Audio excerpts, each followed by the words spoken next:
जिस औरत को पूरा गांव बांझ कहकर ताने मारता था, उसी के आंगन में एक दिन आसमान से एक मेंढक गिरा और वही मेंढक उसकी किस्मत बदल दिया। बहुत पुरानी समय की बात है। एक कस्बे में एक व्यापारी रहता था। व्यापारी के पास सोना चांदी की कोई कमी नहीं थी। दुकानें, कारोबार, घोड़े, हाथी, माल और ऐशो आराम सब कुछ था। लेकिन उसकी जिंदगी में एक बड़ी कमी थी। उसकी कोई संतान नहीं थी। यही बात उसे अंदर ही अंदर खाए जा रही थी। व्यापारी की पत्नी बहुत बुद्धिमान और धार्मिक स्वभाव की थी। वो रोज मंदिर जाकर प्रार्थना करती और विश्वास रखती कि एक दिन हमारी पुकार भगवान जरूर सुनेंगे और हमारा खाली घर भी बच्चे की हंसी से गूंज उठेगा। एक दिन रोज की तरह व्यापारी की पत्नी अपने हाथ में पानी से भरा लोटा लेकर बरगद के पेड़ में जल चढ़ाने के लिए जंगल की ओर जा रही थी। तभी रास्ते में उसने देखा कि दो औरतें आपस में बातें कर रही थीं। वे हंसते हुए कह रही थीं, अरे आज सुबह सुबह एक बांझ औरत का मुंह देख लिया, अब तो सारा दिन बर्बाद हो जाएगा। ये कटाक्ष सुनकर व्यापारी की पत्नी की आंखों में आंसू छलक पड़े, लेकिन उसने अपने आंसुओं को रोक लिया और चुपचाप जंगल की ओर बढ़ गई। जंगल में पहुंचकर उसने बरगद के पेड़ में पानी चढ़ाया और वहीं बैठकर रोने लगी। तभी अचानक आसमान से एक अजीब नजारा दिखा। एक बाज अपने नाखूनों में एक मेंढक पकड़े हुए उड़ रहा था, लेकिन कुछ ही पल बाद वो मेंढक उसके नाखूनों से छूटकर सीधा व्यापारी की पत्नी के पास आ गिरा। वो मेंढक अभी जिंदा था, लेकिन उसे गहरी चोटें लगी थीं। व्यापारी की पत्नी के दिल में करुणा उमड़ आई। उसने हिम्मत करके उस घायल मेंढक को उठाया और अपने घर ले आई। अपनी पत्नी के हाथ में मेंढक देखकर व्यापारी हैरान रह गया। उसने पत्नी से पूछा, तुम इस घायल मेंढक को घर क्यों ले आई हो? व्यापारी की पत्नी ने पूरी बात बताई। मैं बरगद के पेड़ के नीचे बैठी थी, तभी आसमान से एक बाज ने अपने नाखूनों से इस मेंढक को गिरा दिया। ये बुरी तरह घायल हो गया था। अगर मैं इसे वहीं छोड़ देती तो शायद ये मर जाता, इसलिए मैं इसे अपने साथ ले आई। व्यापारी ने पत्नी की बात ध्यान से सुनी और कहा, ठीक है, तुमने सही किया। मैं इस मेंढक का इलाज करवाता हूं और फिर इसे तालाब में छोड़ आता हूं। व्यापारी तुरंत वैद्य के पास दौड़ा और दवा लेकर आया। घर पहुंचकर उसने बड़े प्यार और सावधानी से मेंढक के घाव पर दवा लगाई और पट्टी बांधी। फिर उसने बड़ी सावधानी से मेंढक को उठाया और तालाब की तरफ चल पड़ा। तालाब में पहुंचकर उसने उस मेंढक को पानी में रखा और ये सोचकर कि अब ये अपने साथियों के पास चला जाएगा, व्यापारी अपने घर की ओर चल पड़ा। लेकिन मेंढक वहीं किनारे पर चुपचाप बैठा रहा और व्यापारी को जाते हुए देखता रहा। जैसे ही रात ढली, वही मेंढक छिपकर व्यापारी के घर में आ गया। उसने देखा कि व्यापारी और उसकी पत्नी गहरी नींद में सो रहे हैं। मेंढक चुपचाप उनके बीच जाकर बैठ गया। सुबह जब व्यापारी की पत्नी की आंख खुली तो उसने जोर से चीख मार दी। उसकी आवाज सुनकर व्यापारी भी घबराकर उठ गया और बोला, क्या हुआ, तुम क्यों चिल्ला रही हो? व्यापारी की पत्नी ने कांपते हाथों से इशारा किया। व्यापारी ने देखा वही घायल मेंढक जिसकी उसने पट्टी की थी उनके बीच बैठा हुआ है। ये देखकर व्यापारी समझ गया कि ये मेंढक उन्हें नुकसान पहुंचाने नहीं बल्कि अपना शुक्रिया अदा करने आया है। फिर व्यापारी ने रसोई से एक दूध से भरा कटोरा लाकर मेंढक के आगे रख दिया। मेंढक ने सारा दूध पी लिया।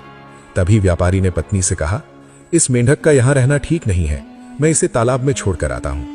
ये कहकर व्यापारी मेंढक को लेकर तालाब की ओर चल पड़ा। तालाब में पहुंचकर उसने एक कमल के पास मेंढक को छोड़ दिया और घर लौट आया। लेकिन कुछ ही देर बाद जब व्यापारी और उसकी पत्नी घर में बैठे थे तो अचानक वही मेंढक खिड़की के रास्ते उनके घर में आ गया। व्यापारी ने मेंढक को देखा और अपनी पत्नी से कहा, लगता है ये मेंढक हमारे साथ रहना चाहता है। पत्नी थोड़ी घबराई हुई बोली, लेकिन ये तो मेंढक है, लोग क्या कहेंगे, कहीं ये हमें नुकसान न पहुंचा दे। व्यापारी ने मुस्कुराते हुए जवाब दिया, नहीं, ये हमें नुकसान नहीं पहुंचाएगा। जिस तरह ये बार बार हमारे पास लौट आता है, मुझे लगता है ये हमें अपना मान चुका है। व्यापारी की पत्नी ने धीमी आवाज में कहा, हमारी तो कोई संतान भी नहीं है, शायद भगवान ने इसे हमारे पास भेजा है। व्यापारी ने सहमति में सिर हिलाया और बोला, हाँ, शायद यही भगवान की मर्जी है। अब से हम इसे ही अपना पुत्र मानेंगे और इसकी देखभाल करेंगे। मेंढक दोनों के पास आकर शांति से बैठ गया, जैसे वो उनकी बात समझ गया हो। व्यापारी और व्यापारी की पत्नी की आंखों से खुशी के आंसू छलक पड़े। अब व्यापारी और उसकी पत्नी मेंढक को लोगों से छुपाकर अपने पुत्र की तरह घर पर रखने लगे। जब व्यापारी की पत्नी बरगद में पानी डालने जाती तो वो मेंढक अपने व्यापारी पिता के साथ घर पर खेलता, और जब व्यापारी कहीं बाहर जाता तो मेंढक बेटा अपनी माँ के घर के कामों में मदद करता। अब जब व्यापारी की पत्नी को कोई बांझ कहता तो उसे बुरा भी नहीं लगता, क्योंकि उसे तो भगवान ने एक मेंढक के रूप में बहुत अच्छा पुत्र दिया था। इसी प्रकार समय बीतने लगा। एक दिन व्यापारी की पत्नी भगवान की मूर्ति के सामने उदास बैठी होकर भगवान से कुछ कह रही थी।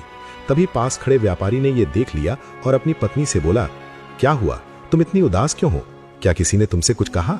व्यापारी की पत्नी ने कहा, ऐसा कुछ नहीं है, लोगों की बातें सुनना तो मैंने कब का छोड़ दिया। व्यापारी हैरान होकर बोला, तो फिर बात क्या है?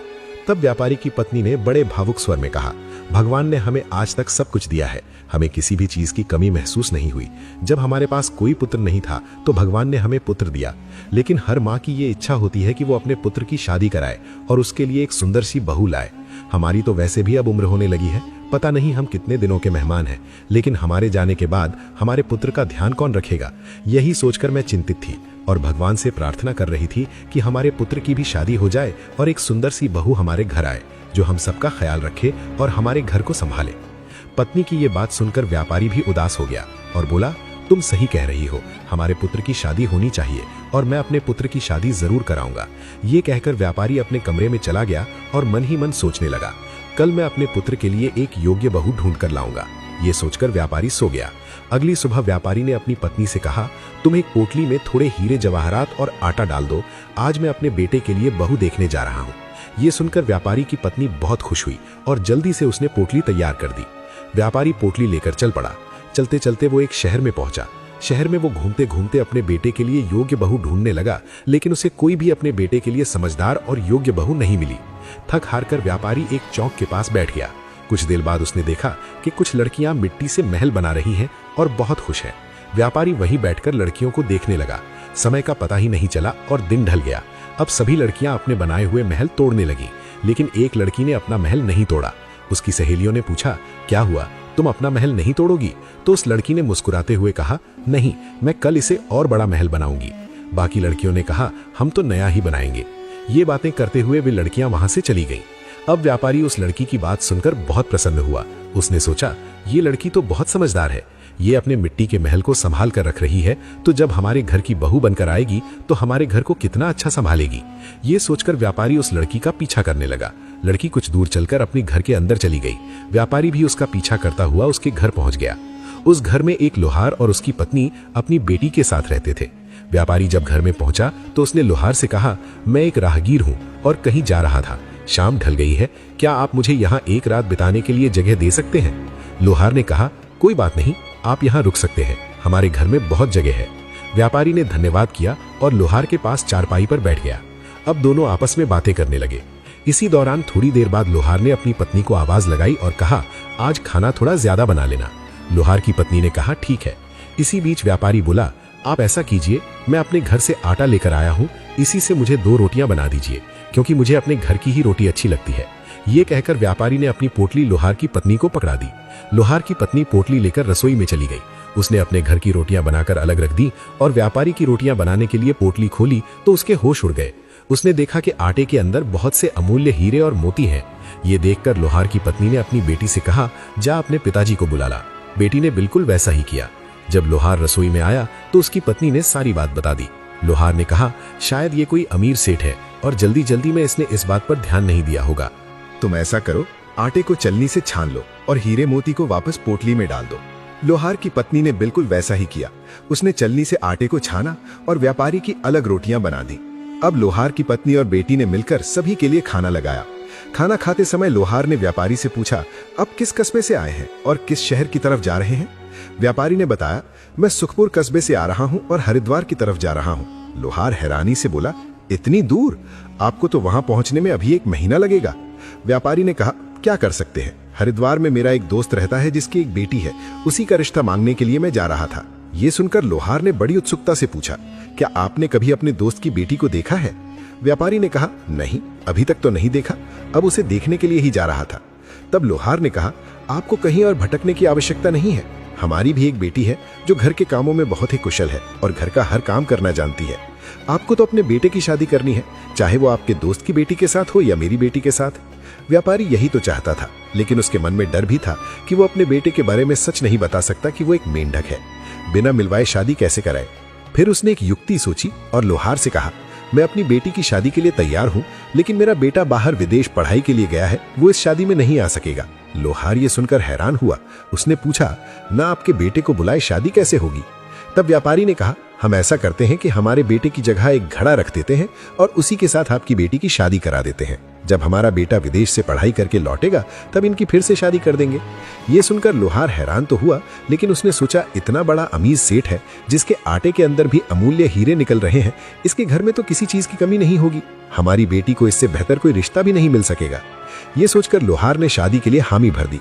अगली सुबह लोहार दौड़कर अपने कस्बे के पंडित के घर गया और उसे शादी कराने के लिए आमंत्रित कर लाया। फिर उसने घर के अंदर शादी कराने का सारा सामान तैयार किया। कुछ ही देर में पंडित भी आ गया। उसने मंत्र पढ़ने शुरू किए और दूल्हा दुल्हन को बुलवाया। दुल्हन आकर बैठी और दूसरी तरफ एक घड़ा रखा गया। अब पूरी विधि विधान के साथ विवाह संपन्न हुआ। लोहार ने पंडित को दक्षिणा दी, जिसे लेकर पंडित चला गया। कुछ ही देर बाद व्यापारी ने भी कहा, मैं अपनी बहू को लेकर अपने घर की तरफ चलता हूँ। लोहार ने कहा, आप रुकना चाहें तो और भी रुक सकते हैं, और अगर जाना चाहते हैं तो हम आपको मना नहीं करेंगे। लेकिन व्यापारी ने कहा, घर पर मेरी पत्नी अकेली है, इसलिए मुझे जाना होगा। लोहार ने कहा, ठीक है। फिर लोहार ने अपनी बेटी को बहुत सारे उपहार दिए और खूब सारा दहेज दिया। साथ ही जाने के लिए घोड़ा भी दिया, जिस पर सवार होकर व्यापारी और उसकी बहू अपने घर की ओर चल पड़े। कुछ ही देर में व्यापारी अपने घर पहुंच गया। घर पहुंचने पर व्यापारी की पत्नी ने अपनी बहू का गृह प्रवेश करवाया। अब सब बड़े खुश रहने लगे। व्यापारी की पत्नी अपने मेंढक बेटे को एक कमरे में रखने लगी ताकि उनकी बहू को किसी भी बात का शक न हो। अब बहू ने घर का सारा काम संभाल लिया। व्यापारी की पत्नी भी अपनी बहू को अपनी बेटी की तरह मानने लगी और उससे अपनी बेटी जैसा ही प्रेम करने लगी। इसी प्रकार दिन गुजरने लगे। सुबह व्यापारी और उसकी पत्नी बरगद में पानी डालने के लिए जाते और बहू जब घर का काम कर रही होती तो व्यापारी की पत्नी कमरे में जाकर अपने मेंढक बेटे के लिए दूध रखाती। एक दिन इसी प्रकार सुबह सवेरे व्यापारी और उसकी पत्नी बरगद में पानी डालने गए और उनकी बहू घर का काम करने में लग गई।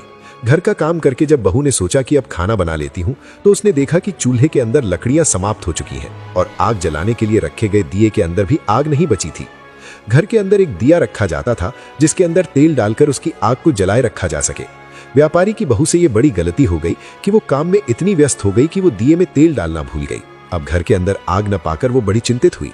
उसने सोचा कि अभी मेरे सास ससुर घर आते होंगे और मैं अभी तक खाना नहीं बना पाई हूँ, और बनाऊं भी तो कैसे। फिर उसने सोचा कि पास में जो घर है वहां जाकर आग मांग लाती हूँ। ये सोचकर वो पड़ोस के एक घर में गई और दरवाजा खटखटाया। अंदर से एक महिला बाहर आई। व्यापारी की बहू ने कहा, हमारे घर की आग खत्म हो गई है, क्या आप मुझे आग दे सकती हैं? पड़ोसिन बड़ी हैरानी से बोली, तुम कौन हो और किस घर में रहती हो? तब व्यापारी की बहू बोली, मैं सामने वाले व्यापारी की बहू हूँ, अभी कुछ दिन पहले ही ब्याह कर आई हूँ। काम में इतनी व्यस्त हो गई कि घर का दिया बुझ गया, सोचा यहाँ से आग मांग लो। पड़ोसन ने बड़ी हैरानी से कहा, पर व्यापारी को तो कोई पुत्र ही नहीं है, तुमने किसके साथ शादी की है? फिर व्यापारी की बहू ने पूरी बात बताई। तब पड़ोसन ने व्यापारी की बहू के कान भर दिए और कहा, तुम आज ऐसा करना कि जब तुम रोटी बनाओ तो उसमें ज्यादा नमक डाल देना, फिर देखना। ये कहकर पड़ोसन ने आग दे दी। आग को लेकर व्यापारी की बहू गुस्से में तिलमिलाई हुई घर में आई और उसने नमक से भरी रोटियां बना दी। जब व्यापारी और उसकी पत्नी बरगद ने पानी डालकर लौटे तो उन्होंने देखा कि आज उनकी बहू उनके सामने नहीं आई। फिर उन्होंने सोचा कि शायद बहू घर का काम करके थक गई होगी, इसलिए उन्होंने ज्यादा ध्यान नहीं दिया और अपने कमरे में बैठकर इंतजार करने लगे कि उनकी बहू खाना लेकर आएगी।